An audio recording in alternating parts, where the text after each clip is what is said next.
Сіздер Мэри Селесте кемесі туралы естіген шығарсыздар.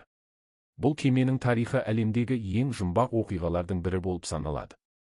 1876 жылы ақш-тың бір кемесі Атлант мұхиты арқылы жүзіп бара жатқанда, оның экипажы мен жолаушылары белгісіз жағдайда жоғалып кеткен. Бірақ кемеде ешқандай зорлық-зомбылықтың іздері болған жоқ. Ал кеме өзінің толық жүкпен қоса, аяқталмаған жүзу жолын сақтап, портқа қайтып оралған.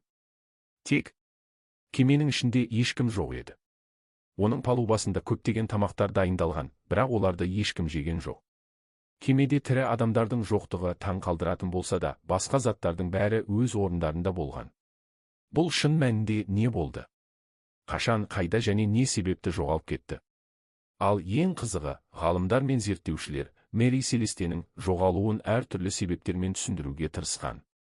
Бірі бұл табиғи апат немесе су асты ағысының салдары деп санаса, басқалары кеменің ішіндегі ауа қысымының өзгеруінен деп ойлайды. Бірақ кейбір теориялар мүлдем басқаша. Неге Мэри Селестенің жоғалған экипажы қайтып оралмайды? Айтпақшы, Мэри Селесте кемесі басқа деректерде 1868 жылдың қаңтар айында жоғалып кеткен дейді. Бірақ 1868 жылы қаңтарда 32 күн болғаны рас па? Сіз не ойлайсыз? Мэри Селестенің жоғалуын қалай түсіндіресіз? Бұл шын мәнінде болған оқиға ма? Пікіріңізді жазып, қатені түзетіңіз.